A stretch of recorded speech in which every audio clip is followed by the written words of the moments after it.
لیکن کسی کتاب میں یہ نہیں ہے کہ حضرت علی اصغر کو زمین پہ کسی نے لٹایا ہے.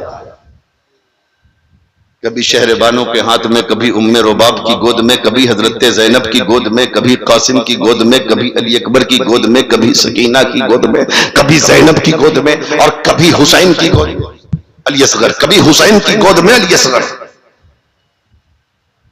آسان تھا نا خیمے میں کپڑا یا کوئی چٹائی بچھا کر اصغر کو لٹایا جا سکتا تھا کربلا میں، لیکن لٹایا کیوں نہیں گیا؟ پتہ ہے یہ خطرہ تھا کہ اگر اصغر کو زمین پہ لٹایا جاتا تو کہیں ایسا نہ ہو کہ اصغر اگر ایڑی رگڑ دے تو کہیں دوسرا زمزم نہ زمین سے نکل آئے. اور بیدار ہونا بھی چاہیے. لیکن ایک بات بتا دوں، ہندوستان میں بہت سارے پیروں کو ہم نے دیکھا ہے اور یہ سوچیں گے کہ میں حضرت کے سامنے بول رہا ہوں. نہیں، خدا شاہد ہے یہ جملے غائبانہ بھی میرے ہوتے ہیں اور اس میں مبالغہ بھی نہیں، یہی سچائی ہے، یہی حقیقت ہے. میں نے بہت سارے پیروں کو دیکھا اور پیروں کا معائنہ کیا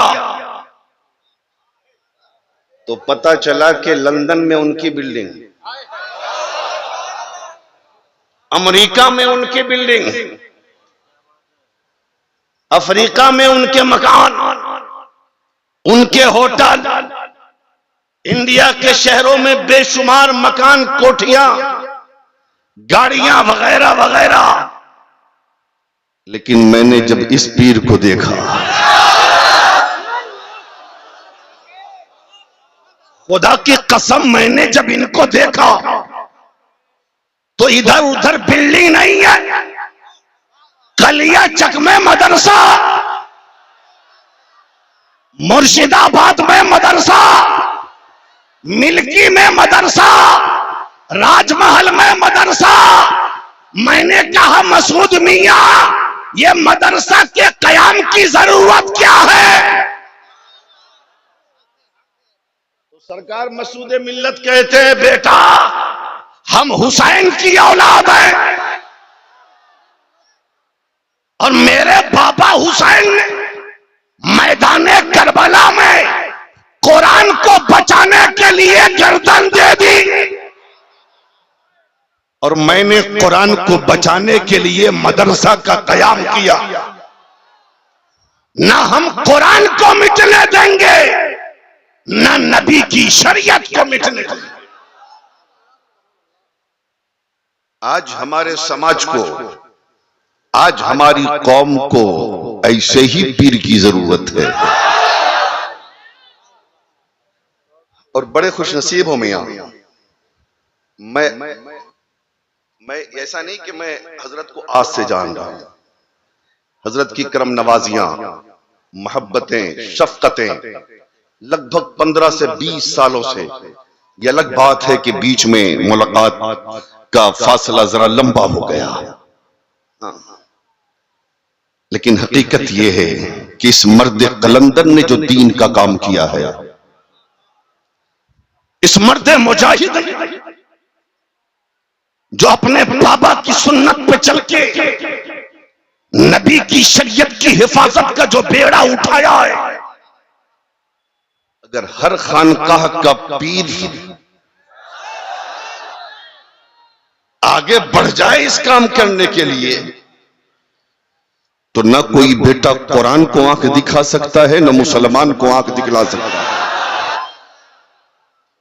اور مسلمانوں کو آنکھ دکھانے والوں ذرا سنبھل کے دکھانا. ابھی بھارت میں حسین کا بیٹا زندہ ہے، ابھی ہندوستان میں علی کی اولاد زندہ ہے، اور جب تک علی کی اولاد ہندوستان میں رہے گی نہ اس ہندوستان سے قرآن نکلے گا نہ مسلمان نکلے گا. اب یہ بتاؤ تقریر سنو گے آپ؟ سنو گے؟ ذرا محبت سے بول دو یا حسین، اور پیار سے بولو یا حسین، اس نیت سے بولو کہ میرا آقا حسین کربلا سے ہمیں ملاحظہ کر رہا ہے۔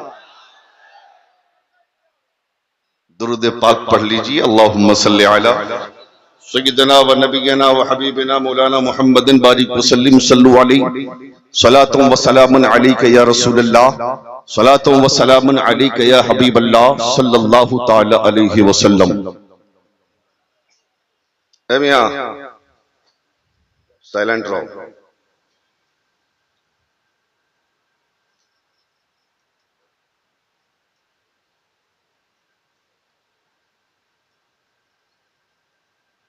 ادب سے سر کو جھکا کر حسین لکھتا ہوں،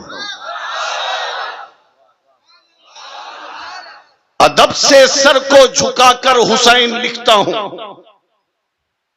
قلم میں عطر لگا کر حسین لکھتا ہوں، قلم میں عطر لگا کر حسین لکھتا ہوں، حسین نام سے کچھ ایسا عشق ہے مجھ کو، حسین نام سے کچھ ایسا عشق ہے مجھ کو، ہوا میں رنگ اڑا کر حسین لکھتا ہوں۔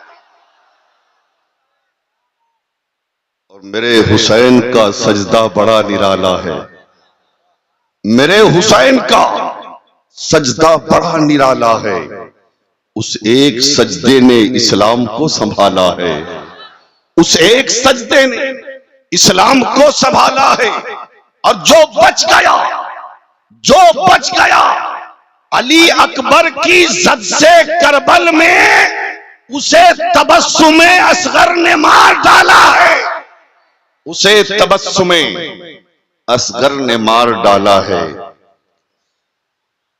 قتل حسین اصل میں مرگ یزید ہے، اسلام زندہ ہوتا ہے ہر کربلا کے بعد۔ حضرات، اللہ قرآن میں فرماتا ہے محبوب تم کہہ دو کہ میری وجہ سے تمہیں قرآن ملا، میری وجہ سے تمہیں اسلام ملا، میری وجہ سے تمہیں شریعت ملی، میری وجہ سے تمہیں قانون مصطفیٰ ملا، میری وجہ سے تمہیں جنت ملی، میری وجہ سے تمہیں رحمان ملا، میری وجہ سے تمہیں دین و دنیا کی دولت ملی، لیکن اس کے باوجود میں تم سے اس پر کوئی بدلہ نہیں مانگتا، اس پہ کوئی اجر طلب نہیں کرتا۔ یا رسول اللہ آپ کا تو کام ہے قرآن لے کے آنا، آپ لے کے آ گئے، اسلام لے کے آنا کام تھا آپ آ گئے، شریعت لے کے آنا کام تھا آپ لے کے آ گئے، پھر کس چیز پہ بدلہ نہیں مانگتے آپ؟ میرے آقا فرماتے ہیں میرے غلاموں میں قرآن لایا اس پر بدلہ نہیں، میں دین لایا اس پر بدلہ نہیں، میں شریعت لایا اس پر بدلہ نہیں، میری وجہ سے جنت میں جاؤ گے اس پر بدلہ نہیں، میری وجہ سے رحمان ملا اس پر بدلہ نہیں، بلکہ بدلہ اس چیز کا مانگ رہا ہوں میرے غلاموں کہ میں نے تیرے لیے بہت آنسو بہائے ہیں، میں نے تیرے لیے کھانا بھی چھوڑا ہے، میں نے تیرے لیے پانی بھی چھوڑا ہے، میں نے تجھے بچانے کے لیے اپنا کنبہ قربان کیا ہے، اس لیے بدلہ یہ کہ اے میرے غلاموں کوئی دوسری چیز نہیں چاہیے، بس اتنا کرنا کہ میری اہل بیت سے محبت کرنا، میری آل سے پیار کرنا۔ اسی لیے تو حضرت بیدم وارسی کہتے ہیں بیدم یہی تو پانچ ہیں مقصود کائنات، بیدم یہی تو پانچ ہیں مقصود کائنات، خیر النساء حسین و حسن مصطفیٰ علی۔ شب عاشورہ ہے، اس لیے ضروری ہے کہ آقا حسین کا ذکر ہو جائے۔ تیار ہیں آپ؟ ذرا زور سے بول دیں یا حسین، اور زور سے بولیں یا حسین۔ میرے آقا حسین کے بچپن کی ایک تاریخ سناتا ہوں جس کا تعلق ڈائریکٹ کربلا کی تاریخ سے ہے، اگر اس کو نہ سنایا جائے تو معاملہ صحیح طریقے سے سمجھ میں نہیں آتا ہے۔ ذرا محبت سے بول دو یا رسول اللہ۔ 29 رمضان کی تاریخ مدینے میں ہے۔ کتنی رمضان کی تاریخ ہے؟ 29 رمضان کی تاریخ ہے۔ پوری دنیا کا معاملہ یہ ہے جب 29 رمضان آپس میں سب مشورے کرتے ہیں، باتیں کرتے ہیں۔ آج عید کا چاند نکلنا چاہیے، اس لیے کہ 29 رمضان کے چاند کا معاملہ ہی الگ ہوتا ہے۔ 29 رمضان کو اگر چاند نکلتا ہے، عید کی خوشیاں دوبالا ہو جاتی ہیں، عید کا مزہ دوبالا ہو جاتا ہے۔ عید میں خوشیاں بڑھ جایا کرتی ہیں، اسی لیے بوڑھا بھی چاہتا ہے، بچہ بھی چاہتا ہے، جوان بھی چاہتا ہے، عورتیں بھی چاہتی ہیں، اور کوئی چاہے نہ چاہے روزے دار تو سوچتا ہے 29 ہو گیا 30 کی گنتی پوری ہو جائے، لیکن جو روزہ نہیں رکھتا، جو کہتا ہے میں سک نہیں پاتا ہوں، جو رمضان میں دن میں بیٹھ کر کھا لیا کرتا ہے، وہ سوچتا ہے 29 کو ہی چاند نکلنا چاہیے۔ 29 رمضان کی تاریخ مدینے میں ہے، سب لوگ آپس میں خوشیاں منا رہے ہیں۔ آج اگر چاند نکل آیا تو کل عید الفطر کی نماز پڑھی جائے گی، آج اگر چاند نکل آیا تو کل دو گانا ادا کیا جائے گا، آج چاند اگر نکل آیا تو کل عیدگاہ جایا جائے گا۔ اتنے میں دنیا نے دیکھا کہ سورج ادھر ڈوبتا ہے، ادھر مدینے کے آسمان پر عید کا چاند نکل آیا، عید کا چاند نکل آیا، ہر طرف خوشیوں کے شادیانے بجنے لگے۔ بوڑھا بھی خوشی منا رہا ہے، عورتیں بھی خوشی منا رہی ہیں، جوان بھی خوشیاں منا رہے ہیں، بچے بھی خوشیاں منا رہے ہیں، لیکن اسی مدینے میں ایک بیٹی ہے جسے خاتون جنت کہا جاتا ہے، جسے شہزادی مصطفیٰ کہا جاتا ہے۔ نبی کی بیٹی نے پانی سے وضو کیا، پانی سے افطار کیا، اور افطار کرنے کے بعد خاتون جنت نے نماز مغرب کے لیے مصلی بچھا دیا۔ ابھی نیت باندھنا چاہ رہی تھی کہ گھر کے باہر سے امام حسن بھی آ گئے، گھر کے باہر سے امام گھر کے باہر سے حسنین کریمین آ گئے، مصلی فاطمۃ الزہرا پہ آگے بیٹھ گئے۔ حضرت خاتون جنت نے کہا میرے بیٹو ہٹو نا، نماز پڑھ لینے دو۔ حضرت امام حسنین کہتے ہیں امی جان سنا ہے عید کا چاند نکل آیا ہے۔ ہاں میرے بیٹے عید کا چاند نکل آیا ہے۔ اے میری امی جان کل سب لوگ عیدگاہ جائیں گے نا؟ ہاں میرے نونہالو سب لوگ عیدگاہ جائیں گے، سب لوگ نئے نئے کپڑے پہن کے جائیں گے نا؟ ہاں سب لوگ نئے نئے کپڑے پہن کے جائیں گے۔ امی جان یہ بھی تو بتا دیں ہم کون سا کپڑا پہن کے جائیں گے، ہم کون سا جوڑا پہن کے جائیں گے؟ نبی کی بیٹی نے تھوڑی دیر تک سر کو نیچے رکھ کے سوچا، اور سوچ کے کہا میرے بیٹو تم دونوں اسی کپڑے کو پہن کے جاؤ گے جس کپڑے کو تم نے ابھی پہن رکھا ہے۔ حضرت امام حسنین قدموں سے مچل جاتے ہیں اور قدموں سے لپٹ کے کہتے ہیں امی جان نہیں، مجھے بھی نیا جوڑا چاہیے، مجھے بھی نیا کپڑا چاہیے، مجھے بھی نیا لباس چاہیے۔ اے کلیا چکے حسینی مسلمانوں ذرا یہ تو بتاؤ، اور اے تو بتاؤ آج ہمارا معاملہ یہ ہے، ہمارے سماج میں امیر بھی ہے، ہمارے سماج میں متوسط طبقے کے لوگ بھی ہیں، ہمارے سماج میں غریب بھی ہے۔ امیر تو اپنے بچوں کے لیے کپڑے کا انتظام کر لیتا ہے، لیکن غریبوں کا حال یہ ہے کہ غریبوں کے پاس پیسے نہیں رہتے، اس کے باوجود بھی قرضہ لے کر کسی سے ادھار لے کر وہ چھوٹے بچوں کے لیے کپڑے کا انتظام کرتا ہے۔ اس لیے وہ جانتا ہے اگر عید کے دن میرا بیٹا پرانا کپڑا پہن کے دوستوں میں چلا گیا اور کسی دوست نے کہہ دیا تیرا باپ کتنا بڑا پھٹیچر تھا کہ سال میں ایک مرتبہ عید کا جوڑا نہ دلا سکا، تو بتائیے میرے بیٹے کا دل ٹوٹ جائے گا۔ اللہ اللہ آج ہمارے بچوں کے لیے کپڑے ہیں، آپ کے بچوں کے لیے کپڑے ہیں، لیکن آج مدینے میں حسین کے لیے کپڑا نہیں ہے، مدینے میں حسن کے لیے کپڑا نہیں ہے، آج مدینے میں مصطفیٰ کے نواسے کے لیے جوڑا نہیں ہے، علی کے راج دلارے کے لیے جوڑا نہیں ہے۔ حضرت فاطمۃ الزہرا نے جب بچوں نے ضد کیا تو آنکھوں کے راستے سے قطرے آنسوں کے نکل گئے، دل کا غم آنکھوں کے راستے سے نکل گیا۔ حضرت بی بی فاطمہ نے آنکھوں کے پانی کو اپنے دوپٹے میں جذب کیا تاکہ بچوں کی نظر آنسوؤں پہ نہ پڑنے پائے۔ اس کے بعد بچے کہتے امی جان بولیے نا ہم ہٹ جائیں تاکہ آپ نماز پڑھ لیں۔ حضرت سیدہ فاطمہ نے تھوڑی دیر سوچنے کے بعد کہا ہاں میرے بیٹو گھبرانا مت، تم دونوں کا کپڑا صبح صبح آ جائے گا، کل صبح آ جائے گا۔ بچوں نے پلٹ کے سوال کیا، امی جان کل اگر کپڑا آئے گا تو سلے گا کب؟ درزی کی ساری دکانیں بند ہو گئی، اب دکانیں اس وقت کھلیں گی جب عید کی نماز ختم ہو گئی ہوگی، جب کپڑا کل آئے گا تو سلے گا کب؟ نبی کی شہزادی خاتون جنت کہتی ہیں بیٹا گھبرانا مت، تم دونوں کا درزی سلا سلایا کپڑا لے کے آئے گا، سلا سلایا کپڑا لے کے آئے گا۔ اللہ اللہ، دونوں بچے مصلے سے ہٹ گئے۔ حضرت خاتون جنت نے مغرب کی نماز پڑھی، مغرب کی نماز پڑھنے کے بعد بچوں کو کھلایا پلایا سلا دیا، عشاء کی اذان ہو گئی، عشاء کی نماز پڑھا فاطمہ الزہرا نے۔ اس کے بعد جب رات کا آدھا حصہ گزر جاتا ہے، پورا مدینہ نیند کی آغوش میں ہے، بوڑھے بھی سو رہے ہیں، بچے بھی سو رہے ہیں، جوان بھی سو رہے ہیں، عورتیں بھی سو رہی ہیں، بچیاں بھی سو رہی ہیں، لیکن اسی مدینے میں ایک شہزادی ہے مصطفیٰ کی جو جاگ رہی ہے۔ عالم تصورات میں نے پوچھا اے نبی کی بیٹی فاطمہ الزہرا، یہ تو بتا دیجئے آپ نے بچوں سے کپڑے کا انتظام کا وعدہ کر لیا ہے، پورا مدینہ سو گیا، ساری دکانیں بند ہو گئی، سارے بازار بند ہو گئے، ساری مارکیٹ بند ہو گئی، یہ تو بتائیں حسین کے لیے کپڑے کا انتظام کہاں سے کریں گی؟ حسن کے لیے کپڑے کا انتظام کہاں سے کریں گی؟ کل یکچک حسینی مسلمانوں ذرا توجہ سے سننا، حضرت خاتون جنت نے مصلی بچھا دیا، اور مصلی بچھانے کے بعد کہتی ہیں اے میرے بابا کے غلاموں، میں نے مان لیا مدینے کے بازار بند ہو گئے، میں نے مان لیا مدینے کی دکانیں بند ہو گئی، میں نے مان لیا مدینے کے مارکیٹ بند ہو گئے، لیکن سن لو جہاں پر سارے دروازے بند ہوتے ہیں وہیں پر مولا کا دروازہ کھل جایا کرتا ہے، رب کا دربار کھل جایا کرتا ہے۔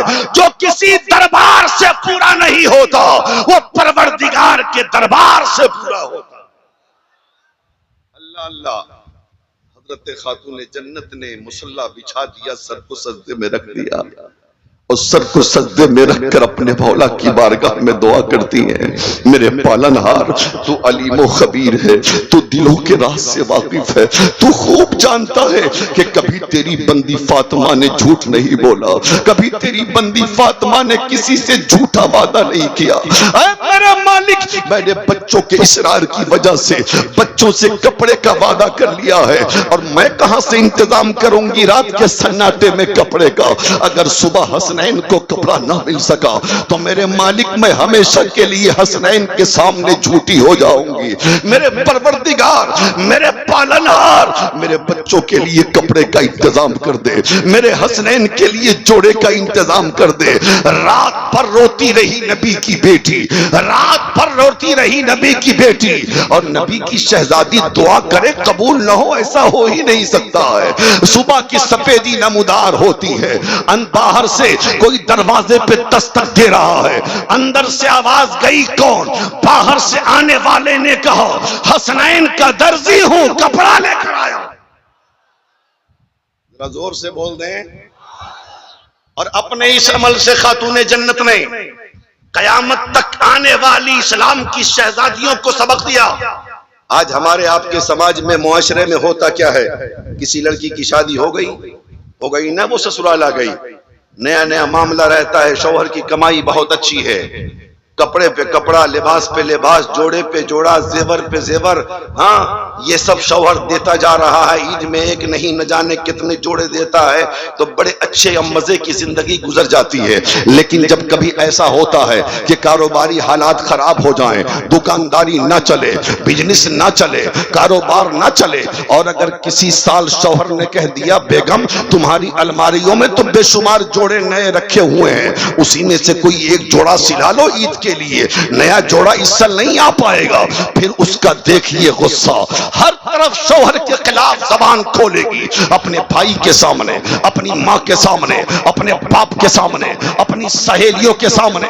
اگر کوئی کہہ دے کہ میاں یہ تو بتاؤ گڈو کے ابو کا کیا حال ہے، تو آج عورتیں اس قدر ناشکری کی حد کو پار کر جاتی ہیں کہ وہ کہنے لگتی ہے ارے وہ پھٹیچر ہے، وہ نکما ہے، وہ کام ہی نہیں کرتا ہے، وہ کیا کرے گا۔ اللہ اللہ، حضرت خاتون جنت نے آنے والی عورتوں کو پیغام دیا، اے اسلام کی شہزادی ہو، جب دن میں کبھی مصیبت کا پہاڑ ٹوٹے، جب زندگی میں کوئی پریشانی آوے، جب تمنائیں پوری نہ ہو، تو ویسے ہی رات کے سناٹے میں تم بھی مصلی گھر میں بچھا دینا جیسے فاطمہ نے مدینے میں مصلی بچھایا ہے، اور کسی سے مت کہنا جیسے میں نے اپنے رب سے کہا ہے، تم بھی اپنے رب سے کہہ کر مانگ لینا، رب پورا فرما دے۔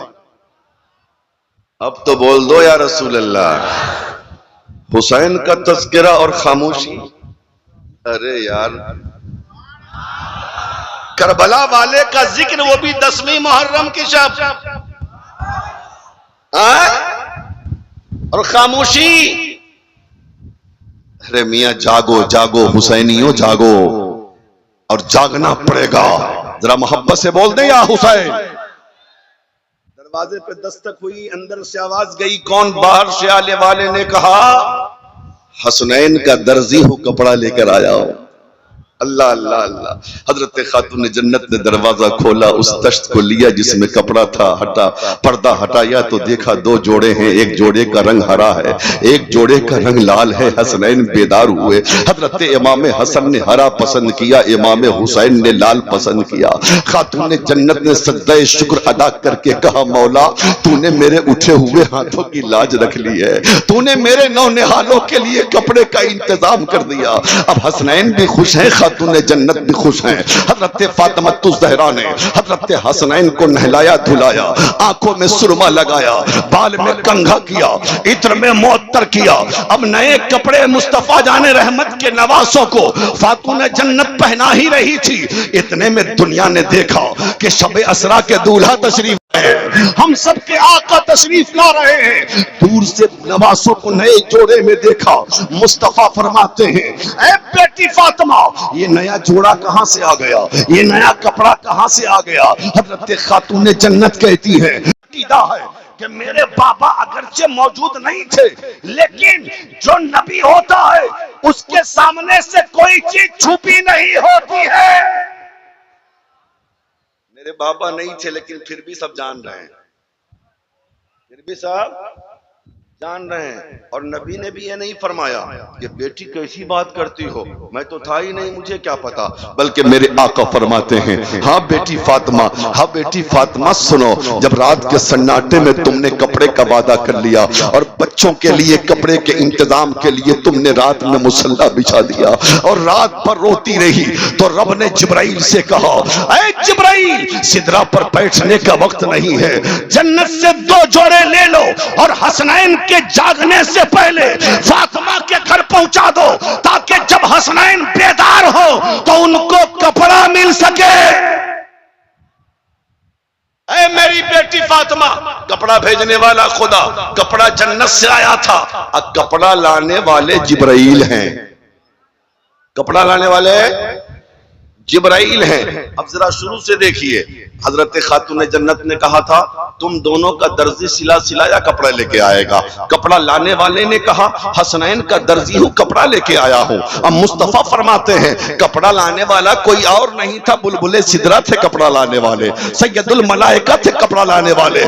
پتہ چلا حسین اس صحابہ کرامی کا نام ہے جس کا درزی بن کر، جن کے خادم بن کر بلبل سدرہ سید الملائکہ جبرائیل امی آ رہے ہیں، جبرائیل امی آ رہے ہیں۔ ارے جن کے خادم بن کر جبرائیل آوے، اس حسین کا مقام کتنا اونچا۔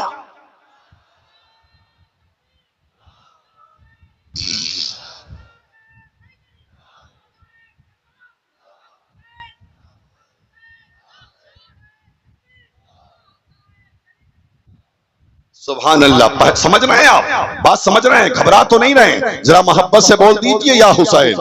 اللہ اللہ۔ حضرت خاتون جنت نے دونوں بچوں کو سجا دیا، سوار دیا۔ اس کے بعد حضرت خاتون جنت نے حضرت امام حسن کے ہاتھ میں نانا کی داہنی انگلی پکڑوا دی، امام حسین کے ہاتھ میں نانا کی بائیں انگلی پکڑوا دی۔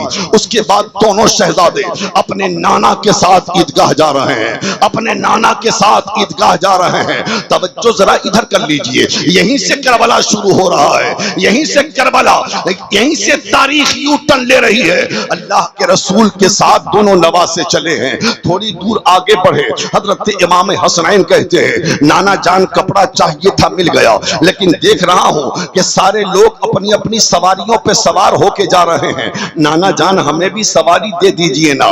اللہ اللہ, اچھا یہ بتاؤ اگر مصطفیٰ فرما دیتے اے ابو بکر میرے حسنین کے لیے سواری لاؤ, ایک نہیں سینکڑوں سواریاں آ گئی ہوتی. اگر مصطفیٰ فرما دیتے اے عمر میرے حسنین کے لیے سواری لاؤ, ایک نہیں سینکڑوں سواریاں آ گئی ہوتی.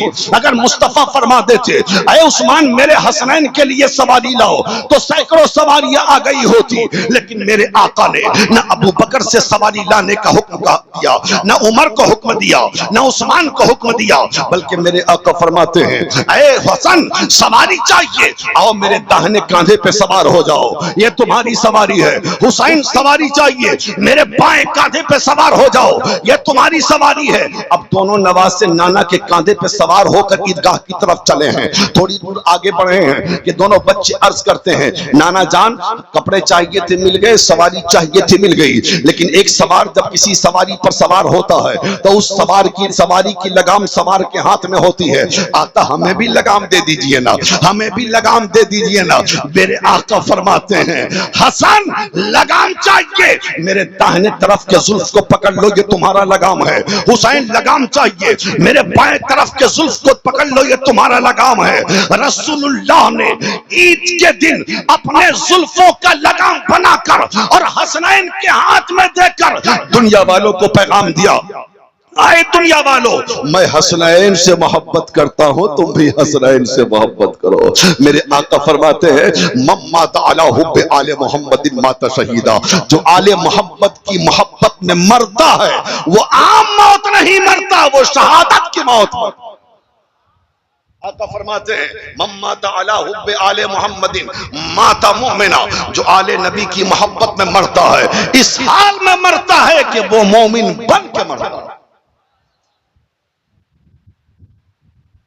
جا رہے ہیں نانا کے ساتھ, نانا کے کاندھے پر سوار ہو کر عیدگاہ. اب یہیں سے کربلا شروع ہوتا ہے. بچپن ہے حسین کا, اب قریب ہے عیدگاہ. میرے آقا فرماتے حسین اور کچھ چاہیے؟ نہیں نانا, کپڑے چاہیے تھے مل گئے, سواری چاہیے تھی مل گئی, اور لگام چاہیے تھے مل گیا, اب کچھ نہیں چاہیے. میرے آقا فرماتے حسین اب مجھے چاہیے تم سے کچھ. ذرا بولیے نا, اب مجھے چاہیے. نانا مجھ سے سب کچھ تو دیا ہوا آپ کا ہے, کیا ہے میرے پاس؟ حسین وہی جو ہے وہی تو مانگوں گا. آقا مانگ لیجئے نا, کیا مانگ رہے ہیں, کیا حسین دے گا؟ اے حسین دو گے نا, وعدہ کرو. نانا دوں گا. کہا کیا؟ کہا بتائیے نا کیا دے, کیا لیجئے گا؟ کہا ایک وعدہ تمہیں کرنا پڑے گا جس کو نبھانا بھی پڑے گا. حسین کہتے ہیں نانا وعدہ, کیسا وعدہ؟ کہا سن لو حسین, اس وعدہ کو پورا کرنے میں اپنا وطن بھی چھوڑنا پڑ سکتا ہے, چھوڑو گے؟ نانا چھوڑ دوں گا. اس وعدہ کو پورا کرنے کے لیے بھوکا بھی رہنا پڑ سکتا ہے, رہو گے؟ نانا رہ جاؤں گا. پیاسا رہنا پڑے گا, رہو گے؟ نانا رہ جاؤں گا. اس وعدہ کو پورا کرنے کے لیے 18 سال کا بھی لال دینا پڑ سکتا ہے, دو گے؟ نانا دوں گا. 45 سال کا بھائی بھی دینا پڑے گا, دو گے؟ نانا دوں گا. 22 سال کا بھتیجا دینا پڑے گا, دو گے؟ نانا دوں گا. 6 ماہ کا لال دینا ہوگا, دو گے؟ نانا دوں گا. اخیر میں اپنی جان دینی پڑے گی, دو گے؟ نانا دوں گا. تب میرے رسول فرماتے ہیں حسین جلد بازی میں فیصلہ مت کرنا, سوچ لو. حسین کہتے ہیں سوچ لیا. رسول کہتے ہیں سمجھ لو. حسین کہتے ہیں سمجھ لیا. تب میرے رسول فرماتے ہیں حسین سننا, آج میں نے تجھے اپنے کاندھے پہ اٹھا کر اور بیٹھا کر میں نے تجھے عیدگاہ پہنچایا ہے. وعدہ کرو کہ کل میدان کربلا میں جب یزیدیت پنپتی ہوگی اور میری امت کی کشتی بیچ مقدار میں ڈوبنے والی ہوگی حسین, تو وعدہ کرو میدان کربلا میں میری امت کی کشتی کو اپنے کاندھے پہ اٹھا کر کنارے سے لگاؤ گے, کنارے سے لگاؤ گے، میرے دین کو بچاؤ گے، میرے قرآن کو بچاؤ گے۔ حضرت امام حسین عرض کرتے ہیں نانا جان بس یہ چھوٹا سا وعدہ، بس یہ چھوٹا سا وعدہ، بس یہ وعدہ۔ نانا جان حسین یزیدیوں سے نہیں ڈرتا، نانا جان حسین نے دودھ پیا ہے خاتون جنت کا، حسین کی رگوں میں حیدر کا خون ہے، نانا جان حسین کے لوٹوں کو چوسا ہے آپ نے۔ حسین وعدہ کرتا ہے کہ جب تک حسین کی رگوں میں ایک ایک قطرہ لہو باقی ہے، کربلا میں کسی یزیدی کو پنپنے نہیں دیا جائے گا، بلکہ حسین اپنے جسم کا ایک ایک قطرہ لہو دے کر اسلام کو بھی بچائے گا، قرآن کو بھی بچائے گا، اسلام کو بھی بچائے گا اور قرآن کو بھی بچائے گا۔ بچپن میں امام نے وعدہ کیا تھا، آج ہمارا حال کیا ہے؟ ابھی وعدہ کر لیا کل بھول گیا، کل وعدہ کر لیا پرسوں بھول گیا، ابھی وعدہ کیا 2 گھنٹے کے بعد بھول گئے۔ لیکن امام بچپن میں وعدہ کر رہے ہیں اور پورا کب کر رہے ہیں پتہ ہے؟ وقت شہادت امام کی عمر کتنی تھی؟ 56 سال 6 مہینہ 4 دن۔ کتنے؟ 56 سال 6 مہینہ 4 دن کی عمر تھی امام پاک کی وقت شہادت۔ موٹا موٹی مان لو 56.5 سال۔ بچپن میں وعدہ کیا تھا پورا کر رہے ہیں۔ حسین، آج کچھ ظالم لوگ کہتے ہیں کہ حسین کربلا گئے تھے اقتدار کے لیے۔ ارے ظالم، حسین تو اس ذات کا نام ہے، اگر حسین چاہتے تو ٹھوکروں میں بادشاہت بڑھتی، شہنشاہیت حسین کے ٹھوکروں۔ حسین اقتدار کے لیے کربلا جاتے تو 7 سال کی سکینہ کو نہ لے جاتے، 14 سال کے عباس زین العابدین کو نہ لے جاتے، 6 ماہ کا اصغر ساتھ نہ ہوتا، عورتیں نہ ہوتی، بہن نہ ہوتی، بوڑھے نہ ہوتے، بیمار نہ ہوتے۔ حسین تو اپنا وعدہ نبھانے گئے تھے، اور پانی جو بند ہوا، لوگ کہتے ہیں حسین کربلا میں مجبور تھے۔ ظالم، میرا حسین نہ کل مجبور تھا نہ آج مجبور ہے، میرا حسین کل بھی مختار تھا آج بھی مختار ہے۔ یہ الگ بات ہے کربلا میں حسین مظلوم تھے، اگر ٹھوکر مار دیتے تو ویسے ہی زمزم نکلتا کربلا کی ریتوں سے جیسے اسماعیل کی ٹھوکر نے زمزم نکالا تھا۔ اور سنو ایک بات یاد آ گئی تو سن لو، حضرت امام علی اصغر، نام سنا ہے؟ نام سنا ہے؟ سینے میں دل ہے تو سن لو۔ امام علی اصغر تاریخوں میں آتا ہے وقت شہادت 6 مہینے کی عمر پاک تھی، لیکن کسی کتاب میں یہ نہیں ہے کہ حضرت علی اصغر کو زمین پہ کسی نے لٹایا ہو۔ کبھی شہر بانو کے ہاتھ میں، کبھی ام رباب کی گود میں، کبھی حضرت زینب کی گود میں، کبھی قاسم کی گود میں، کبھی علی اکبر کی گود میں، کبھی سکینہ کی گود میں، کبھی زینب کی گود میں، اور کبھی حسین کی گود میں علی اصغر، کبھی حسین کی گود میں علی اصغر۔ آسان تھا نا، خیمے میں کپڑا یا کوئی چٹائی بچھا کر اصغر کو لٹایا جا سکتا تھا کربلا میں، لیکن لٹایا کیوں نہیں گیا؟ پتا ہے یہ خطرہ تھا کہ اگر اصغر کو زمین پہ لٹایا جاتا تو کہیں ایسا نہ ہو کہ اصغر اگر ایڑی رگڑ دے تو کہیں دوسرا زمزم نہ زمین سے نکل آئے، کہیں دوسرا زمزم نہ زمین سے نکل آئے، اس لیے گودیوں پہ ٹہلتے رہے اصغر، ہاتھوں پہ چلتے رہے اصغر۔ تو لوگ کہتے ہیں پانی بند ہوا، حسین چاہتے تو پانی۔ سنو، جب حسین کو چیلنج کیا ظالموں نے تو اجمیر سے حسین کے بیٹے نے آواز دیا، ذرا زور سے اور لاحق کے بولو۔ جب امام حسین کو ظالموں نے چیلنج کیا تو حسین کا بیٹا معین الدین کی صورت میں اجمیر سے آواز دیتا ہے، ظالموں میرے آقا حسین کو چیلنج کرتے ہو کہ مجبور تھے، پانی نہ نکال سکے زمین سے، پانی پر حکومت نہیں تھی حسین کی۔ ارے سن، جہاں پر کلمہ پڑھنے والے ہوتے وہاں کرامت نہیں دکھایا جاتا۔ اگر حسین کی حکومت دیکھنی ہے تو اجمیر میں حسین کے لال کی حکومت دیکھ۔ پرتھوی راج نے پانی بند کر دیا، بند کرو پانی، نہیں ملے گا غریب نواز کے چاہنے والوں کو ایک قطرہ پانی۔ تو غریب نواز نے کہا بیٹا یہ کربلا نہیں ہے کہ چھوڑ دیں گے، ذرا زور سے بولو، کہا یہ کربلا نہیں ہے کہ چھوڑ دیں گے، یہ ہندوستان ہے، پیاسے رہنے والے نہیں ہے۔ کہا اپنے مرید سے لے لے کٹورا۔ آج بھی وہ کٹورا اجمیر میں، کتنا بڑا کٹورا ہے پتہ ہے؟ کبھی دیکھا آپ لوگوں نے؟ نہیں دیکھا؟ میں بتا دوں اس میں 7.5 لیٹر پانی اٹھتا ہے۔ کتنا؟ غریب نواز کے اس کاسے میں، جس کاسے کو لے کر حضرت غریب نواز نے انا ساگر کو سمیٹنے کے لیے بھیجا تھا، اس کاسے میں 7.5 لیٹر پانی اٹھتا ہے، اور آج بھی اجمیر میں۔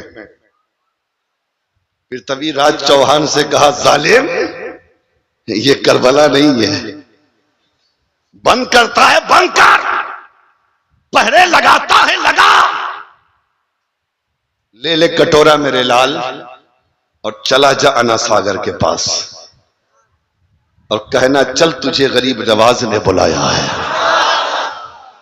زمانے نے دیکھ لیا جس حسین کو مجبور کہا تھا کربلا میں ظالموں نے، اس حسین کا بیٹا اجمیر میں پورے انا ساگر کو ایک کٹورے میں سما رہا ہے، اور سما کے بتا رہا ہے ارے جب اجمیر میں حسین کا بیٹا معین الدین اتنا با اختیار ہے تو کربلا میں حسین بھی با اختیار تھا۔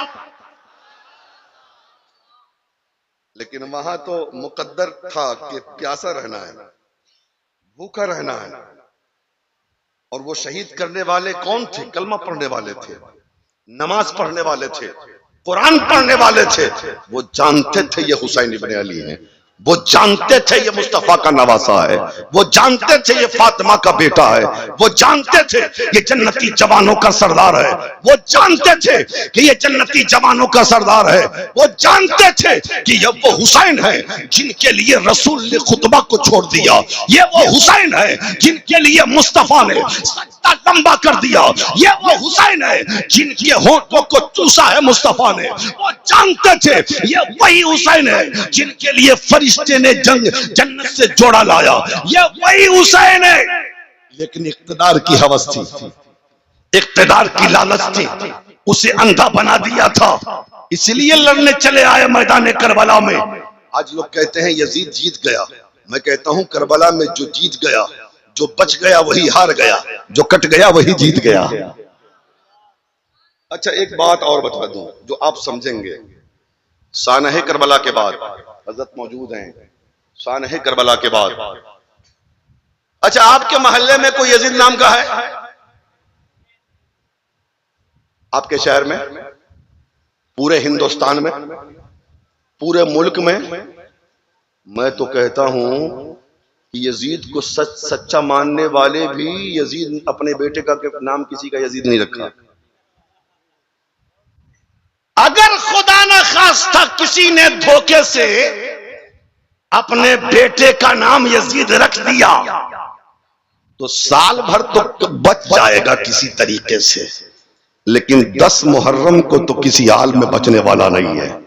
لوگ کہیں گے پہلے محلے کے یزید کا خاتمہ کرو تب کربلا چلیں گے۔ خولی کا نام سنا ہے؟ آج تک کسی کو دیکھا ہے کہ خولی نام ہو، شمر نام ہو، ابن زیاد کسی کا نام ہو؟ نہیں نا۔ اور حکومت کہتے کسے ہیں؟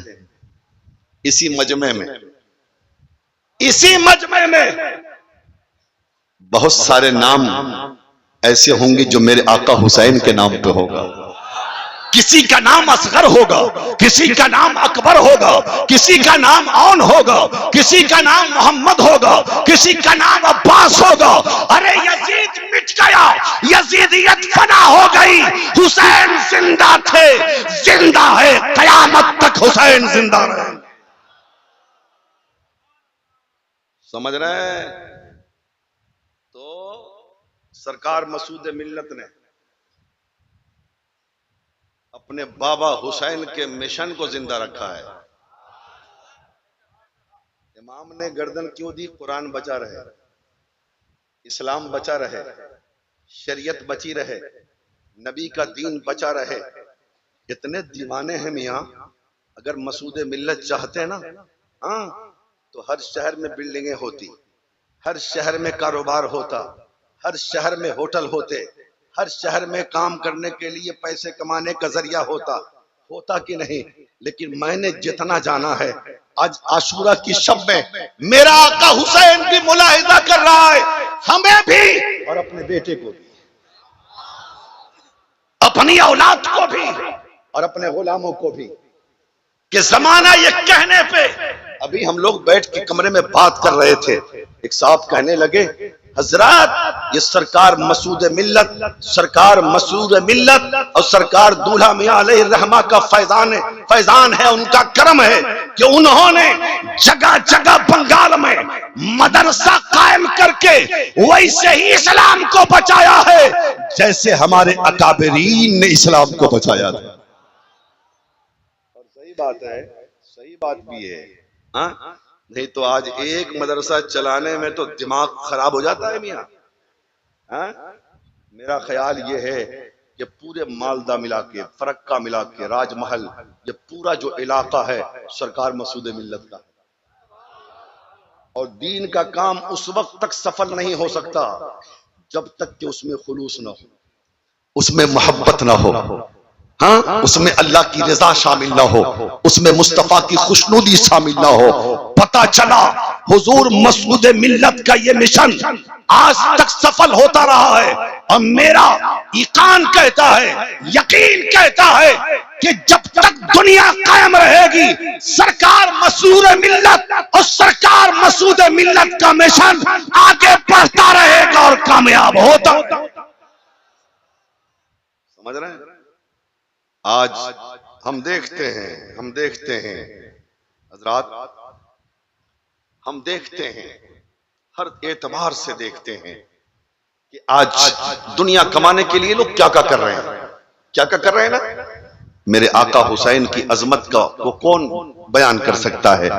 ایک شہادت بیان کر دوں، ٹھیک ہے؟ آج شب عاشورہ ہے، اس لیے ضرورت ہے کہ ایک شہادت بیان کر دیا جائے۔ بول دیجئے، بیان کر دوں، ذرا زور سے بول دیجئے محبت کے ساتھ۔ 10 محرم جب کل کی رات محرم کی آنے والی ہے، دیکھیے یہ شب جو ہے نا، اس شب میں جب یقین ہو گیا کہ یہ ظالم یزیدی ہم سے لڑائی کرنے کے لیے تیار ہیں، ہم سے لڑائی کرنے کے لیے تیار ہیں، حضرت امام حسین نے رات کے سناٹے میں اپنے اصحاب کو ایک خیمے میں آواز دیا، بلا لیا، اور بلانے کے بعد امام حسین کہتے ہیں، اے میرے لوگوں، اے میرے چاہنے والوں، میرے جانثاروں، یہ یزید کو دشمنی مجھ سے ہے، میری جان کا دشمن ہے۔ ایسا ہے کہ اپنے لیے، میرے لیے اپنے بچوں کو یتیم مت کرو، اپنی بیویوں کو بیوہ مت کرو، تم لوگوں نے یہاں تک میرا ساتھ دیا ہے، تمہارا بہت بہت شکریہ ہے۔ اب کوئی جانا چاہتا ہے تو میں کسی سے ناراض نہیں ہوں، وہ یہاں سے جا سکتا ہے، میرا معاملہ یزید کے ساتھ ہے، میں سمجھ لوں گا۔ کتنا پیغام جب دے دیا امام علی مقام نے، اس کے بعد چراغ بجھا دیا، یہ سوچ کر ہو سکتا ہے چراغ کی روشنی میں کوئی جانے کے لیے تیار نہ ہو، لیکن جب اندھیرا چھائے گا تو ہو سکتا ہے کوئی اٹھ کے چلا جائے، اپنے بچوں کے لیے، اپنی بیویوں کے لیے، اپنے گھر کے لوگوں کے لیے، اپنے رشتہ دار کے لیے، اپنے خاندان کے لیے۔ تھوڑی دیر تک چراغ بجھا رہا، اور تھوڑی دیر کے بعد جب چراغ جلایا گیا تو دیکھا امام نے کہ سارے جانثاران ویسے ہی بیٹھے ہوئے ہیں اپنی جگہ پہ جیسے چراغ بجھانے سے پہلے بیٹھے ہوئے تھے۔ حضرت امام امام کہتے ہیں اے میرے چاہنے والوں کیوں نہیں گئے، کیوں نہیں گئے؟ سب لوگ رو کے کہتے ہیں آقا آقا ہم نے یہاں تک ساتھ دیا ہے، اب آگے آپ بنا دیا، میں تو نبی کی رشتہ دار ہو گئی، میں کبھی بھی آپ کو اپنا آپ کے ساتھ آپ کا ساتھ چھوڑ کے نہیں جا سکتی ہوں۔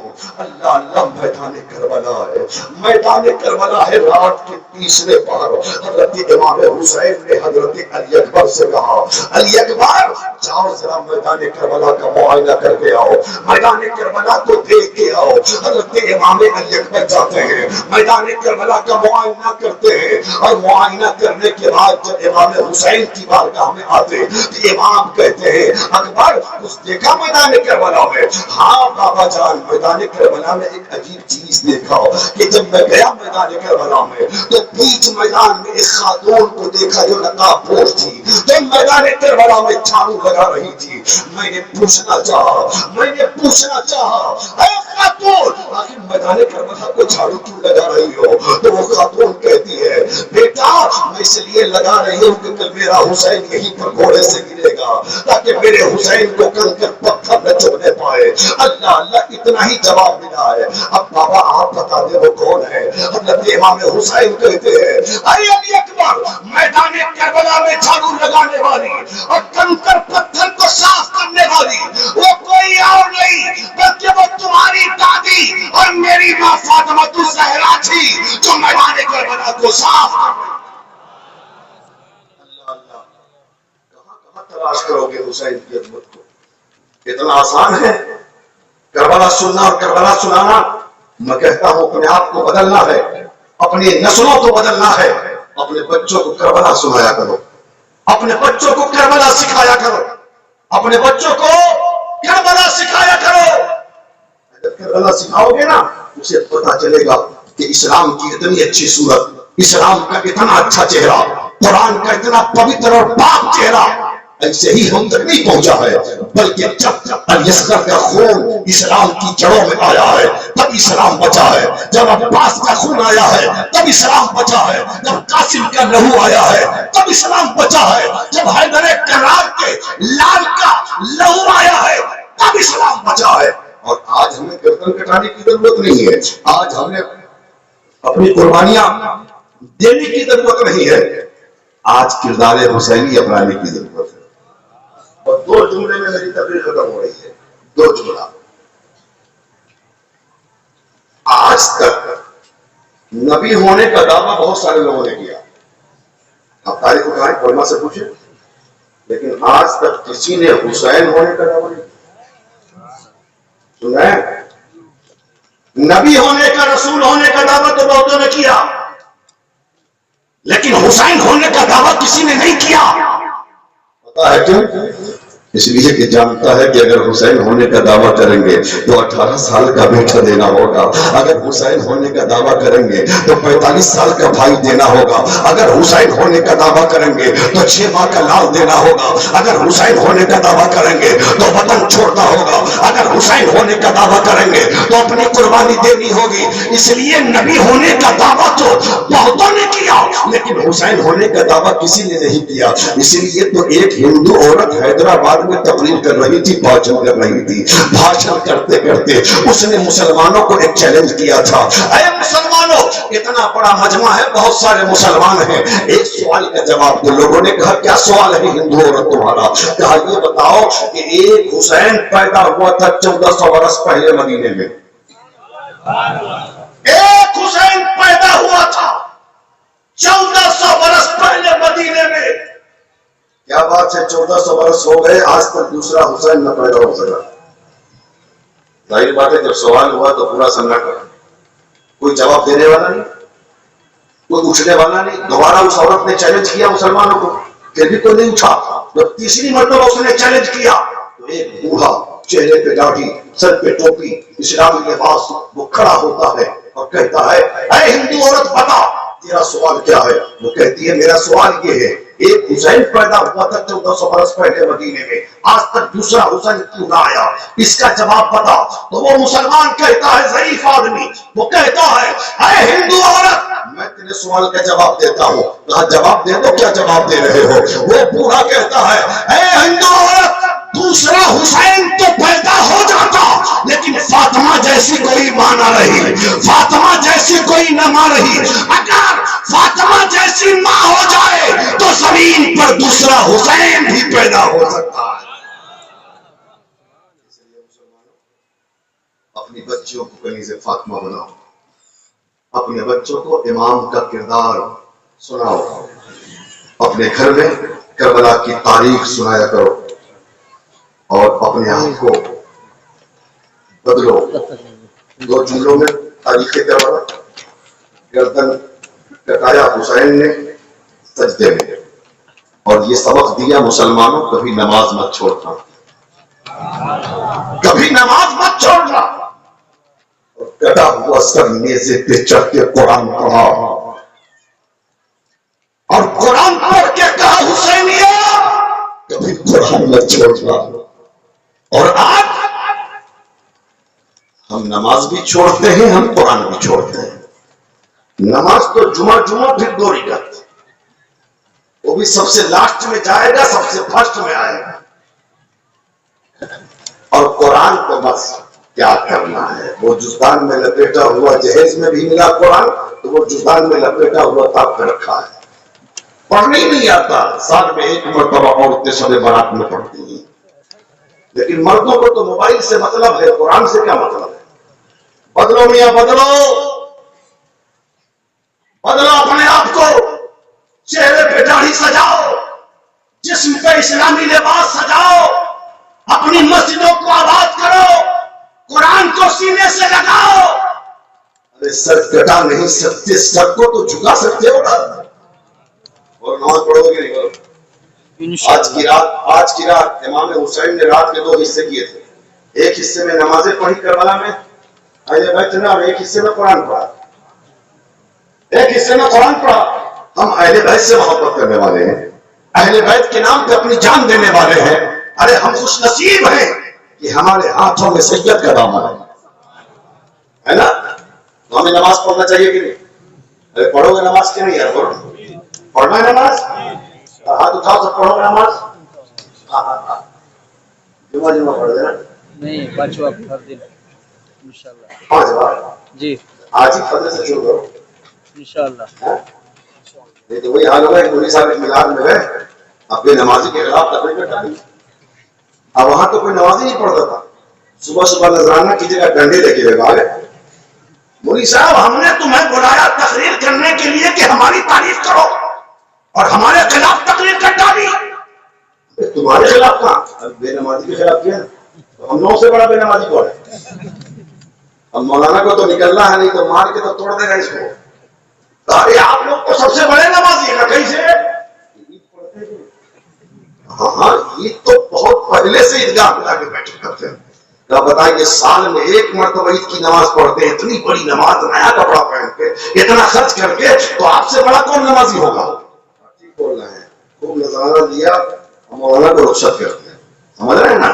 تو لوگ نماز کا وعدہ تو کر لیتے ہیں لیکن نماز پڑھتے نہیں۔ قسم خدا کی نماز پڑھو، اپنے روٹھے ہوئے مولا کو منا لو، اپنے مصطفیٰ کو منا لو۔ ہمارے ملک کے حالات اچھے نہیں ہیں، مسلمان ہر جگہ مارا جا رہا ہے، ہر جگہ کاٹا جا رہا ہے، ہر جگہ مسلمانوں کی دکانیں جلائی جا رہی ہیں، مسلمانوں کے مکان کو مسمار کیا جا رہا ہے، مسلمانوں کے گھروں کو، مدرسوں کو، مسجدوں کو توڑا جا رہا ہے، مسلمانوں کی بیٹیوں کی عزت کو لوٹا جا رہا ہے، مسلمانوں کے جسم سے ایک ایک قطرہ لہو نکالا جا رہا ہے۔ بیدار ہو جاؤ اور یہ سوچ لو کہ اللہ کے سوا کوئی مددگار نہیں، مصطفیٰ کے سوا کوئی مددگار نہیں۔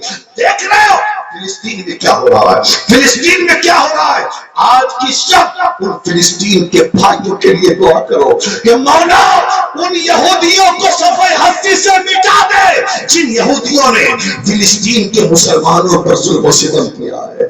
کیا ضرورت تھی ان کو اتنا کچھ اپنے آپ کو ختم کروانے کی؟ لیکن دیکھو فلسطین کا مسلمان دکانیں لٹ گئی لیکن سجدہ شکر ادا کر رہا ہے, مکان ٹوٹ گئے لیکن سجدہ شکر ادا کر رہا ہے, اور کہتا ہے جب تک ہماری رگوں میں خون ہے ہم سجدہ شبیری اور سنت شبیری ہمیشہ ادا کرتے رہے. ہمیں سر کو جھکا کر اپنے لیے دعا کرنا ہے, اپنے بھائیوں کے لیے دعا کرنا ہے. اس لیے میرے بھائی, ہاں یہ چند جملے تھے آج کی شب میں. ہم دعا کرتے ہیں میرا بھائی کہاں بھی کہیں بھی پریشان حال ہے, اللہ میرے بھائیوں کی مدد فرمائے.